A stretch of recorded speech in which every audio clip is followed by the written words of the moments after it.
We are heading towards the river. It's called Madre De Dios, and it's at the southern Amazon basin. It's also the gateway to the southern Amazon, and this is where they're going to pick us up and take us over to the lodge, and there we'll be staying for 4 nights and 5 days. And there is our boatman, nicest guy ever. I love that guy. So we did a 2 weeks trip. We spent a week in Cusco, and then from there we flew to Puerto Maldonado, which is only like 50 minutes flight, and so it's pretty close by. Um, Once you get here, they will come pick you up and take you over to the lodge there. And this is Puerto Maldonado, right at Madre de Dios. We are gonna head towards our lodges and we're gonna drop off our luggage, and then right after that we're gonna head towards Monkey Island. We are now in August, so the weather's not so bad. It's actually pretty nice. It's a little humid, but it's still really nice. It's not super hot, it's not cold. Mosquitoes are there, but not as crazy. We do have insect repellent, and I used a little bit here and there. It wasn't too bad, honestly. I probably got bitten twice, but that's probably because I was in the lodge, walking around without my shirt. So anyway, you do not want to go there after October. So, but the tour guy said he don't recommend you going after October because Ready, one, it two. becomes Mosquito Island after that. It's no longer called Monkey Island, so you want to be aware of that. Um, these are actually wild monkey. The tour guy brings a bag of fruit, hand us some of the pieces, and we'll pass it on to the monkey, and they'll come out and grab it right out of your hand there. Um, there was one incident in there where the alpha monkey was like, following us, and apparently maybe he didn't like the tour guy flirting with one of his female monkey. But um, as we're turning away to leave, the alpha monkey threw a huge log right off the tree, branch, whatever it was. It was huge. It made a loud thump on the ground, and we all jumped and literally turned around, and he threw it right at the spot where we were standing earlier. So that was pretty crazy. But it's really fun. Like, this is a really good adventure, and it's a great place to go check out in August. If you get a chance. I mean, I've heard other people say they went in December and they were really lucky. There was no rain, but this was a perfect season to go. So if you ever want to go, and this is in Tambopata, in Puerto Maldonado, and it's right. It's the capital, right at the Madre de Dios basin, and Madre de Dios is actually the southern gateway towards the southern Amazon. We picked this place because we heard it was less mosquito, less dangerous mosquito, apparently malaria and other stuff like that. So it was pretty safe being here. Here we are leaving Monkey Island, and we're gonna head back to our lodge, and then we're gonna grab some dinner and stuff like that, and then prep for our night hike. Yeah, we brought our gears and stuff for the night hike. We brought flashlight for the top of our head, and we got like hiking boots and gloves and all these kind of stuff. And we went hiking at night. It was pretty fun. We saw like tarantulas and tons of other stuff. And there was this particular ant that was really big, and I think they're called bullet ants.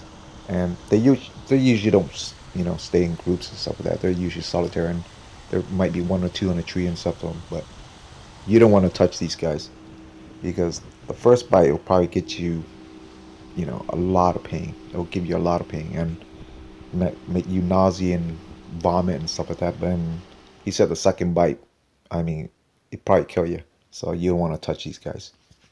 But anyway, I didn't get to record that because I left the camera back at the lodge, and we decided just want to enjoy the hike and walk around and stuff. Here we are actually entering the natural reserve, the Tambopata Natural Reserve, and we're gonna get on a canoe and we're gonna head out towards Lake Sandoval, and that's where all the scientists from all over the world actually comes and goes to do their research and stuff. And there are actually giant otters out there, so it's pretty cool once you get to see them. They're the size of a seal. They're pretty big. Anyway, this, we didn't get to see a lot of animal because they were all hiding around here, and the people we got to travel with here were these German girls that came along. They didn't, you know, talk much, but they were fun to be with. And there's a tour guide, Jonathan. He was really cool. He has like probably the sharpest eye of anybody I know. I mean, this guy spotted a sloth off a tree on top of the high tree while we're on a speeding boat. This guy saw it and made the driver pull over so he can show us where the sloth was. And even so, we didn't even see the sloth. We had to use a telescope to see the sloth. It was pretty crazy. Like, this guy has his sharpest eye ever.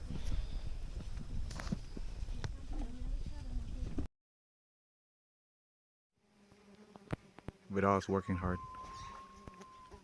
Hi, Iris. Sandoval's Lake. So we're gonna start rolling around the lake for a little bit, and we saw some tortoises and caimans and some exotic birds and monkeys and other exotic animals. Um, we didn't get to see any anacondas. Obviously, they're probably hiding or hibernating or whatnot, but we did for sure saw piranhas because the giant otters were actually eating them. There were a whole family of otters going down and eating them, and the way they were communicating was like sort of like a whistling kind of sound. It was pretty interesting. But they usually hunt in a group, and they're very tactful. They're very strategic in a sense where they drive the piranhas to a certain area, and they will grab them.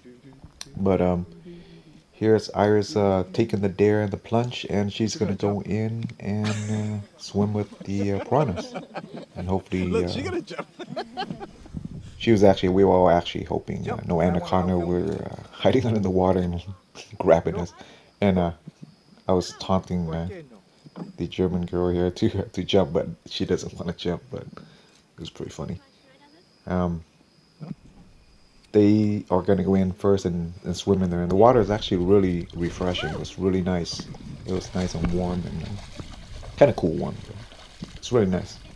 I jumped in afterward because I gotta put my gears down and I was recording them and stuff. But it was pretty fun. I actually really enjoyed it. It was a little adrenaline rush because I'm sitting there, I'm swimming in there thinking, oh my god, that's these piranhas swimming around us underneath our feet, and we're all hoping like we're not bleeding, because I guess apparently they're like sharks. If you were bleeding, they'll get really attracted to your blood and they'll come and swarm you. But so you don't want to be bleeding if you're gonna be in the water. I think one of the guy was actually he got a little cut, and they didn't let him in. So that yeah, it was really nice.